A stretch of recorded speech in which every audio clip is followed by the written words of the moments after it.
Assalamu alaikum.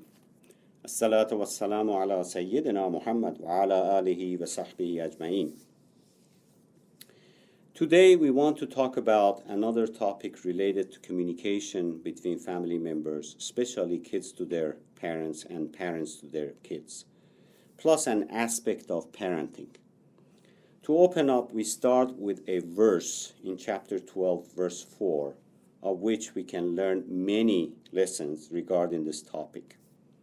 أعوذ بالله من الشيطان الرجيم بسم الله الرحمن الرحيم إذ قال يوسف لأبيه يا أبتي إني رأيت أحد عشر كوكبا والشمس والقمر رأيتهم لي ساجدين. When Yusuf said to his father, "O my dear father, I saw 11 stars and the sun and the moon. I saw them prostrating themselves before me." This verse talks about a conversation between a son and his father, between Yusuf and his father Yaqub, peace be upon them. This is also a verse about parenting. Within this chapter, as well as other chapters in Quran, Yaqub alayhi salam, Jacob, is mentioned as a role model parent. And in this chapter, we learn something special about him. This chapter especially has many points in various topics, but we focus today mainly on the communication aspect, the parenting aspect, from which we can benefit from both as parents and as children. Yusuf alayhi salam, a young boy, sees a dream. And you all know the story. He sees a dream, it disturbs him. Who does he go and talk to in the Quran? He goes and talks to his dad. You ever see a young boy, 10 to 12-year-old perhaps, see a dream, and the first thing he does goes and talks to his dad? You know, anything small goes wrong or disturbs you, especially young boys, then you say, maybe I should talk to my dad about this. How many young boys in this audience do you know who does that? If it is a real big problem, maybe you will go and talk to your mom. And when you do, first thing you say to her, don't tell dad. Then you tell her about the problem. The fact that Yusuf alayhi salam goes and talks to his father directly is already a big deal, especially for the fathers. Yaqub alayhi salam has established some kind of special relationship with his child, by the virtue of which, no matter how disturbed the child may be, the problem may be big or small. In this case, it's not even a reality, it's just a dream. It's just a dream. But whatever comes up, I should be able to talk to my dad, no matter what. That is the kind of relationship Yaqub alayhi salam has developed with his son. He does not have to tell him, if something happens, you'd better come and talk to me. No. He comes himself and tells to his dad. This is huge. Before we even go into the other aspects of parenting in the surah, we already learned a huge deal about close relationship a parent and a child should have. What kind of a father our fathers need to be? How easily accessible they need to be to their kids? How easily should be for a child to come to his or her parent and talk to him about anything. Here we're talking about a young boy and a dream, but such close relationship that allows him to share it with his dad. Can you imagine the things, the issues, the problems a son or a daughter through such a special relationship can share with his or her parents? The issues growing up, teenage issues, even adulthood issues later in their lives. This kind of relationship takes work. and continuous effort in the part of parents. Kids can pick up even at the young age. They pick up things. They can pick up your anger or displeasure even by the tone of your voice, much less your line of questioning, when you ask them questions. They see you getting upset when they bring up something with you. The next time when something happens, they'll just keep their mouth shut. They will not share. He or she will hide things from you. And as parents, it will be our faults. We cannot close the door on them. We have to learn to listen, especially when they are very young, and no harm is going to come to them as a result of their issues, if you can call it that. As Muslim fathers, we need to learn to calm down and relax and listen. This is a kind of training we all need to go through. In fact, at times some of us have the opposite training. Interestingly enough, the first word that comes out of Yusuf's mouth is Ya Abati. Before telling his father about this dream, he says Ya Abati. In Arabic, if you say Ya Abi, means O father, or just addressing him.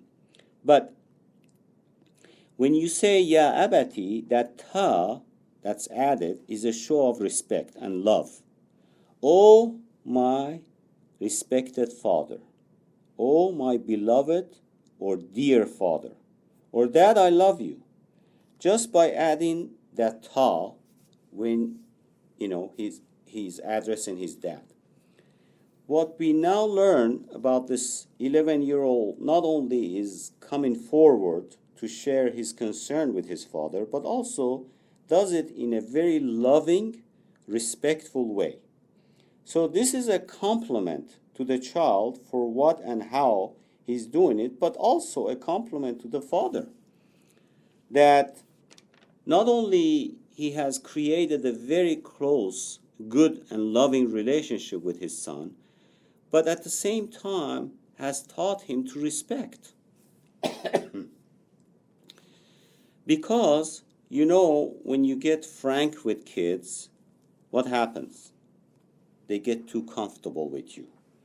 They become too casual and may even run all over you due to lack of respect.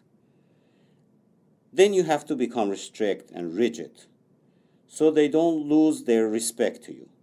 In some places and cultures, there's only one way to get respect, and that's to be mean, harsh, rigid, often sour-faced. Get up, come here, don't do that, don't do this. You usually don't hear your name said in a very nice way. All because the father should be tough. You have a place, the kids are sitting, having fun, smiling, playing. All of a sudden, they hear dad pulled in through the driveway. Everybody stand up, and stand in attention. Stop everything. Dad is home. What Yaqub alayhi salam is teaching us is the opposite. This child is most comfortable talking to his father even about a dream. While maintaining comfortable, friendly relationship with your child, the parent-child boundary should not be crossed. What we've been taught is that by being harsh or mean, you gain respect. That may have worked in Middle East or Africa. Maybe. It is not working here in the West. You tried it, but it didn't work. You get these fathers come and complain, my teenage son is not listening to me. What should I do? What we should do is to realize where we live. We live in a culture where kids, non-Muslim kids, sometimes call their mom and dad by their first name. Our kids go to public school where they are exposed to all kinds of things. These kids say My dad is so weird. My parents are so weird. You know, these kids talk about their parents like they are talking about some idiots. Seriously, our kids hear it all. Hear all of it. Our kids pick up these things. So often there is no respect, is what I'm trying to say. Being harsh or avoiding them is not the solution. If you are open, if you are genuine friend with your children, if you are a source of nurturing and protection for them, you will have their respect as nothing else will. You will maintain a close relation and open communication with them while maintaining parent-child boundary. So you have their respect as a parent, yet their trust and sharing as a close friend, as a listener.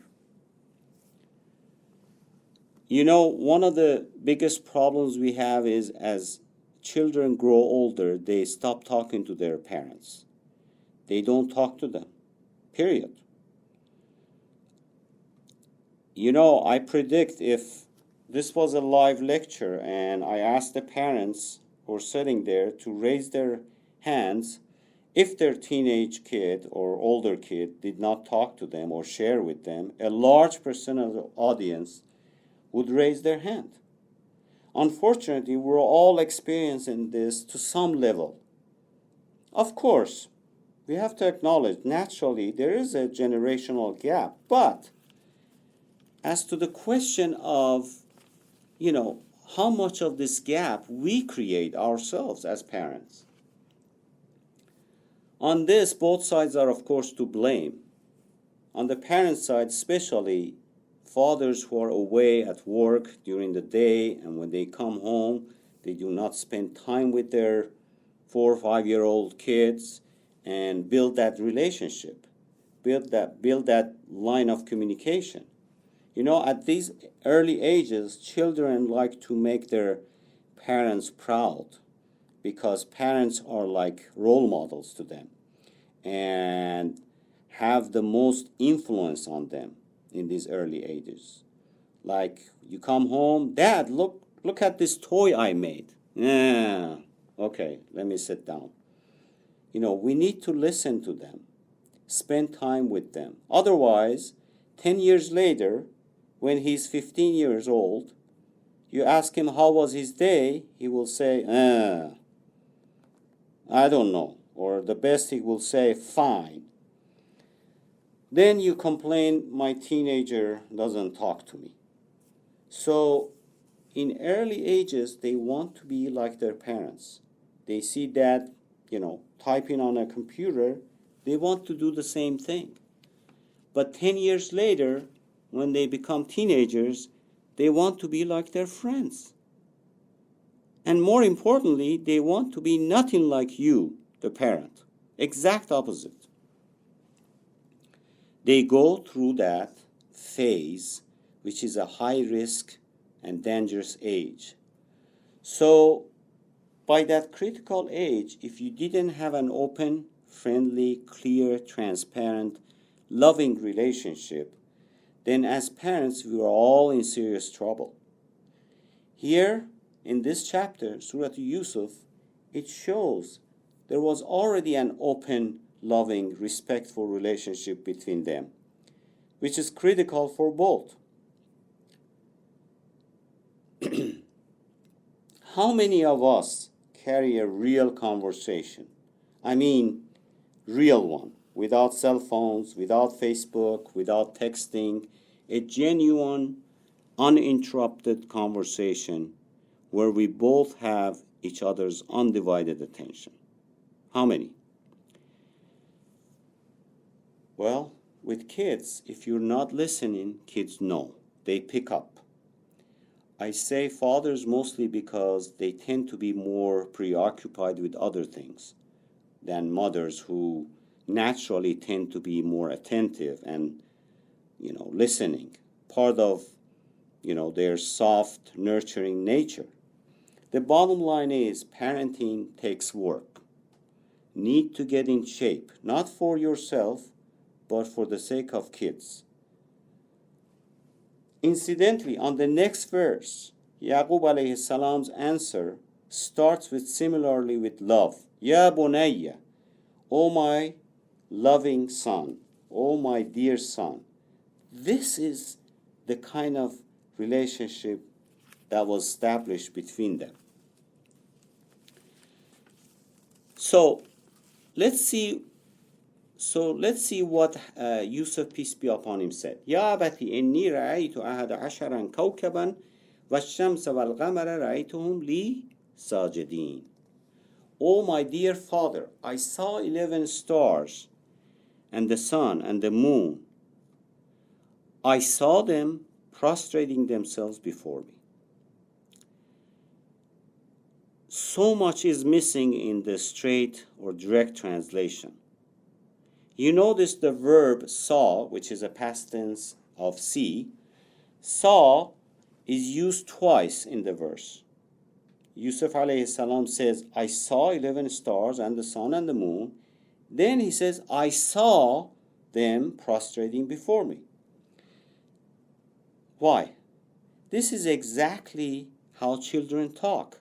You see them repeat certain words. You see your kid falling down in the park. You ask them, what happened? They'll go like this. I was running, I was playing, then I was running and playing, and I was playing and running. Then I didn't see the rock in front of me, slipped and fell over it.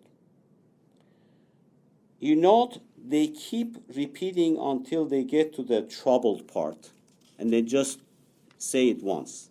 Here Yusuf alayhi salam is repeating the word saw because he's disturbed by the fact that they are all prostrating to him.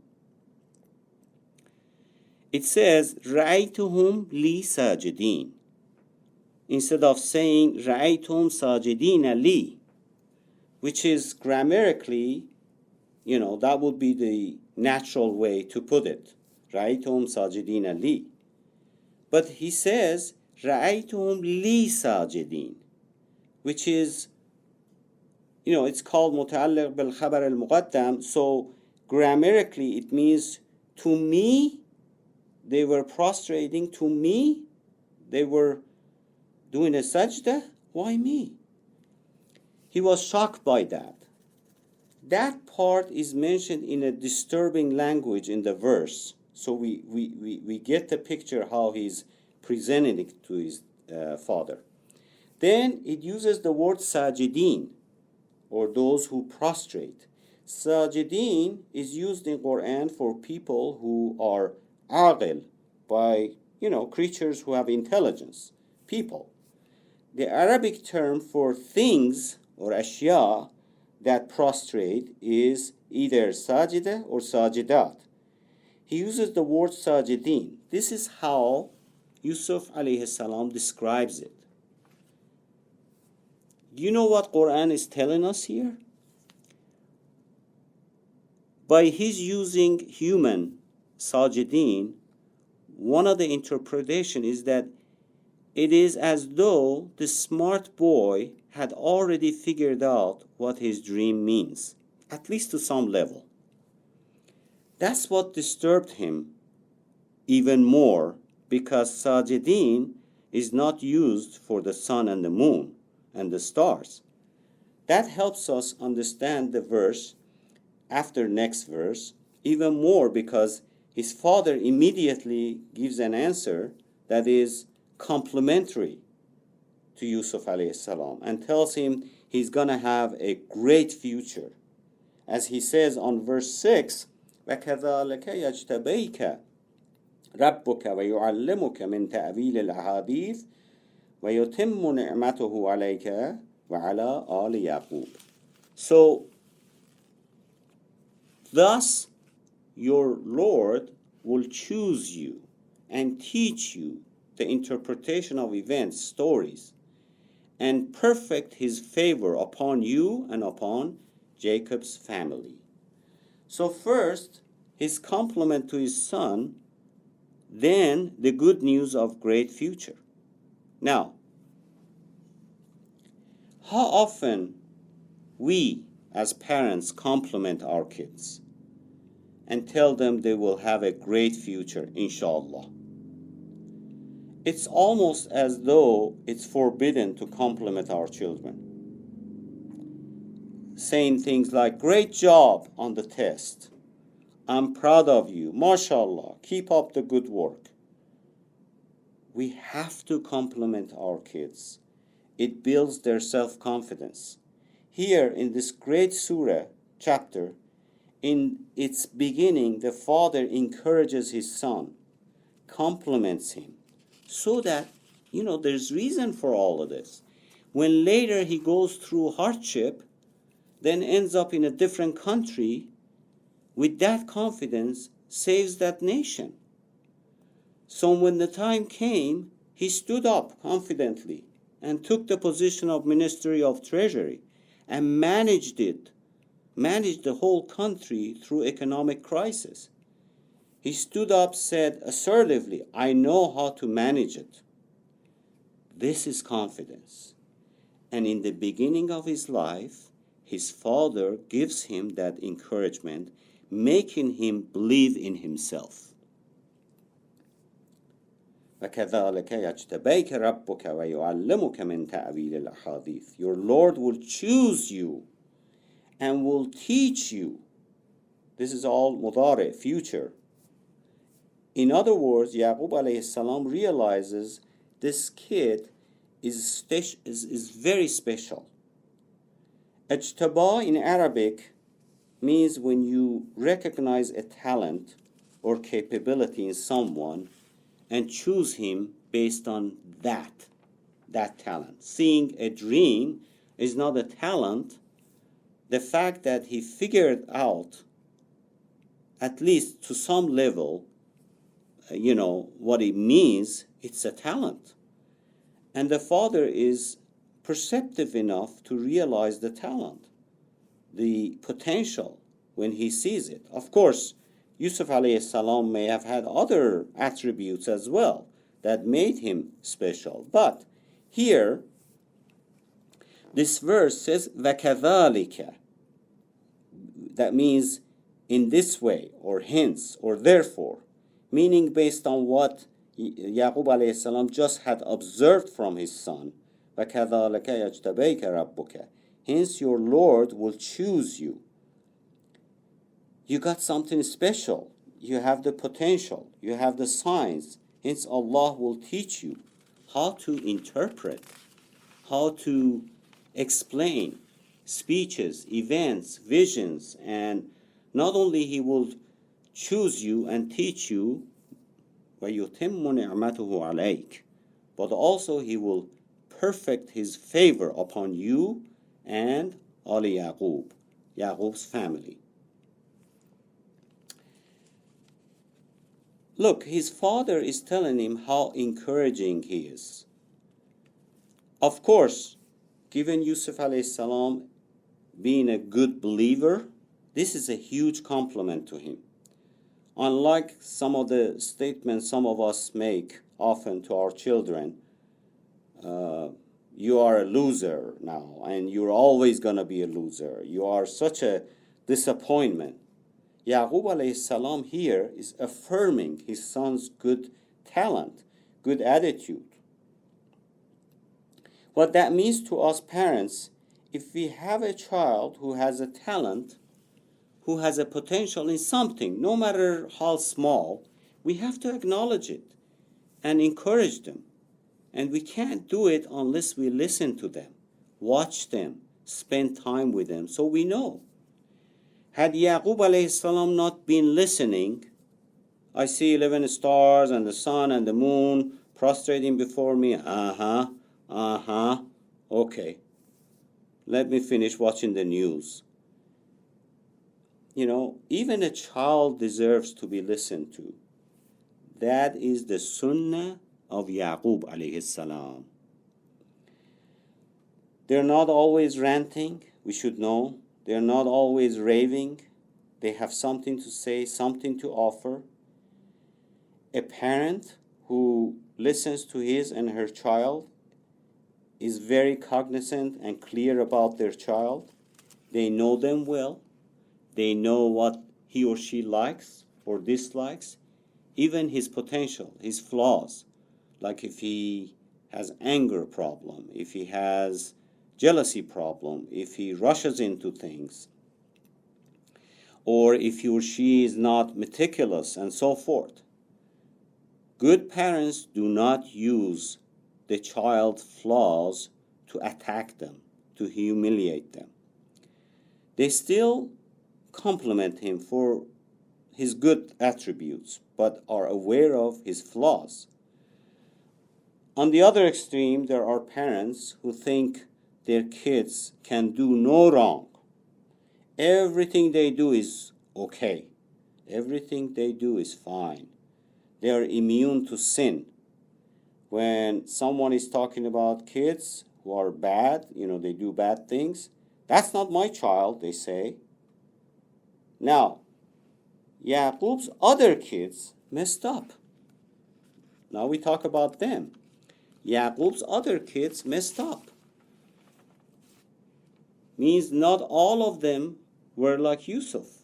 The verse says you learn a lot of things about Yusuf, but also learn a lot from other kids in Yaqub's family. لَقَدْ كَانَ فِي يُوسُفَ وَإِخْوَتِهِ آيَةٌ لِلسَّائِلِينَ. Indeed, in Joseph and his brothers are signs, symbols for those who inquire, those who seek to know. Verse 7. From this successful example of a child to example of unsuccessful children are both given here in this verse, so that we know how to be parents. This is counseling from Allah. Keep in mind, you can do everything you can as a parent. You can communicate clearly. You can be loving, kind, understanding. You can try to provide a good religious education. You can make sincere dua to Allah. You can be a parent like Yaqub alayhi salam. And may Allah make us all to be parents like him. But, and yes, there is a but here, but it will not guarantee 100% that when they grow up and go on their own as adults, will still commit themselves to guidance. You don't have control over that. Of course, all your effort is counted and reduces the chances of them going astray. But remember, ultimate guidance is in the hands of Allah Azza wa Jal. You can do everything you can and should, and be just like Yaqub alayhi salam, who comes from Ibrahim alayhi salam, and still have messed up kids who could do some bad, really, really bad things, and they did. So there will come a time that is out of our hands, despite of our doings. Despite of what you could be doing, you fulfill your duty as a Muslim parent, which means you do your job, you put in your effort, you fulfill your obligation as a Muslim parent. The rest, the ultimate guidance, comes from Allah Azza wa Jal. Even Luqman, who is an amazing father, still has to tell his son, Ya bunayya, la tushrik billahi inna shirka la dhulmin azim. Oh my dear son, do not associate partners with God. Indeed, it's the highest wrongdoing. Even Yaqub alayhi salam, when the sons made tawbah, repentance at the end, now everything was good. He's about to die, and still he's not sure. So he says, مَا تَعْبُدُونَ مِن بَعْدِهِ. What are you going to worship after me? Because he was not sure. Well, You and I must try, because at that point, we're all on our own. Prophet, peace be upon him, tells his daughter, his dear beloved daughter, Ya Fatima, ittaqullah, inni la amlaku min Allahi shay'a. Oh, dear Fatima, you should be God conscious. You should have taqwa, as I have no authority over you in front of Allah. Meaning that you are on your own when it comes to guidance. We have to instill that into our kids. This is a critical teaching that we have to internalize ourselves first, then instill it into our children. Last point is about patience. As parents, we must have patience. We must be patient. We will be tested for it. If you have not been tested for your patience, you will be. As your kids get older, some of us have already been tested. Some of us haven't been tested because our children are young. But your children, as they get older, especially teenage years, they become something else. Some people say they become monsters. They become strangers. They talk back. They roll over their eyes. And they say obnoxious things. They speak as they are mumbling. What did you say? Nothing. They become epical, melodramatic. They say things like, I've never been happy in my life because of you. I hate myself. I hate everything. They become strange. It is as though you're almost afraid to talk to them or ask anything. If you talk to them, they just go off. They explode. As they grow older, they are gaining more independence. Means less dependence on you, and feels like you're losing control. When they were babies, you fed them, you burped them, you changed their diaper, changed their clothes. They didn't even decide what color clothes they were, what size shoes they were. You decided everything for them. They were completely under your control, all early years. Then, as the years go by, you lose a little bit of control. Then, a couple of years later, a little bit more. You say, why don't you go to this college? Nope, I want to go to the other one. Why don't you study in this major? Nope, I want to study in that major. Why don't you marry her? No, I want to marry someone else. Even after the graduation and the marriage, they will do their own thing. Work wherever they want to, live wherever they want to, name their child whatever they want to. This is called independence. So it starts with little things, in a preteen years, and then the total independence later years. When these stages occur, you feel angry. How disrespectful my children are, you say. They don't listen to me, you say. At that point, I want you to appreciate something, especially with rebellious kids. First of all, there is a time you have to learn to let go. If they are adults, we should not try to control their lives. When they get married, leave them alone.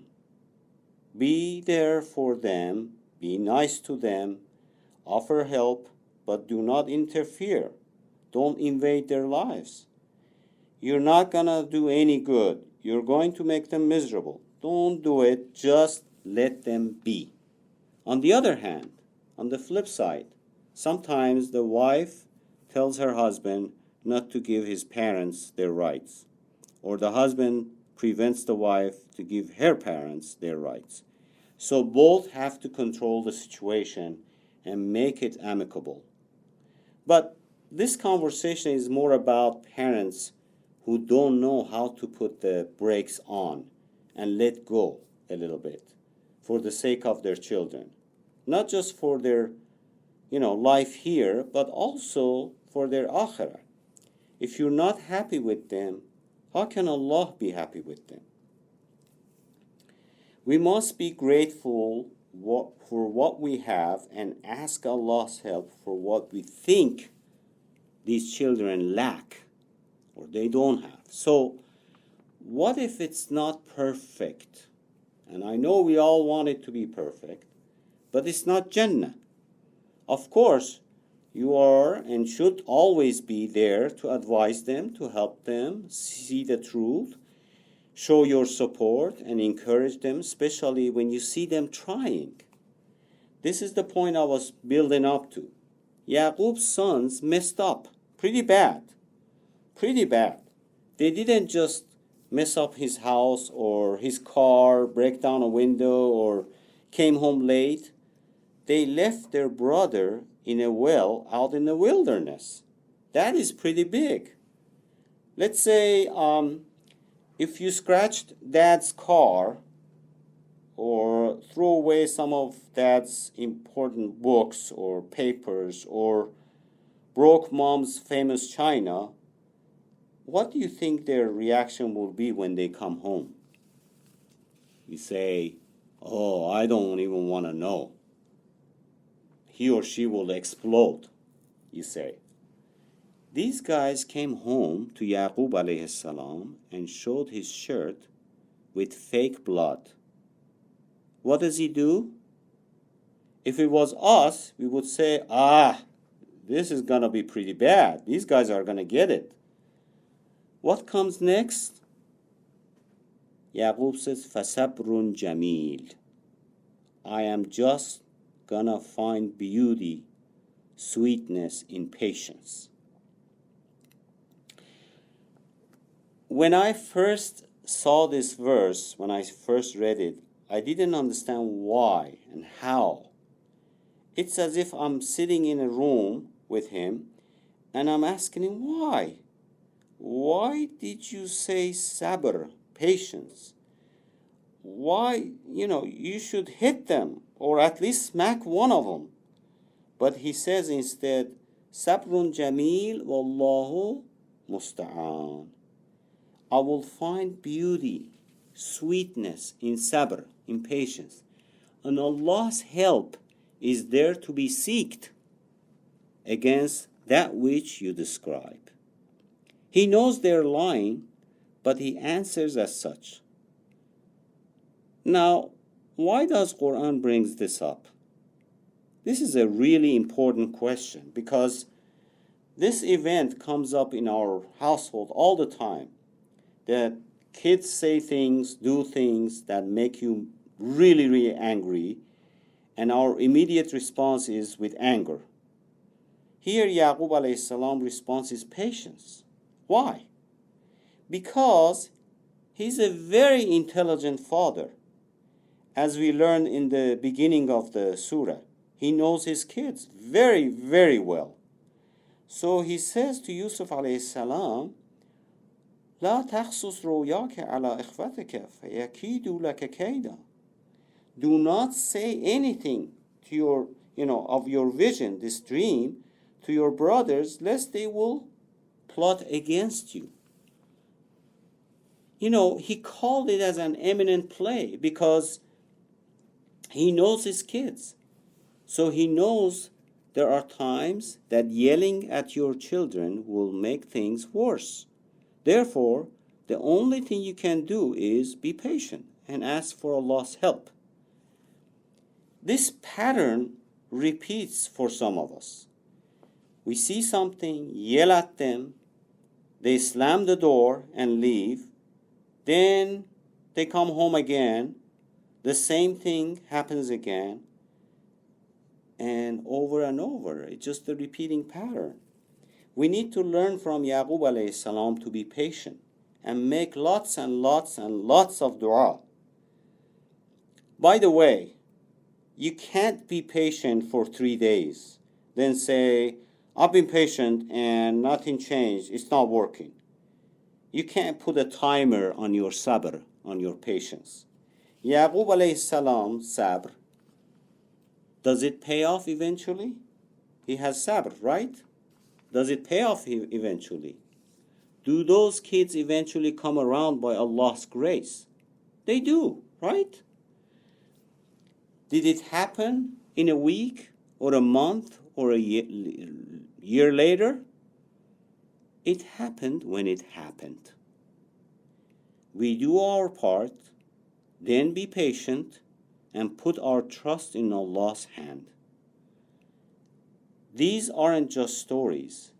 These are best of life stories, because every verse of it, if understood, can make our lives better. May Allah Azza wa Jal make our lives better through His guidance. We ask Allah to make our children among the real salihin, mu'mineen, the real believer and good doer. We ask Allah to make us and our children among His true servants with full obedience to Him, and establish close relationship, love and respect among our family members. Bismillahir Rahmanir Rahim. Wal asr innal insana lafi khusr illa alladhina amanu wa amilus salihat wa tawasaw bil haqqi wa tawasaw bis sabr. Wassalamu ala man ittaba'a al huda.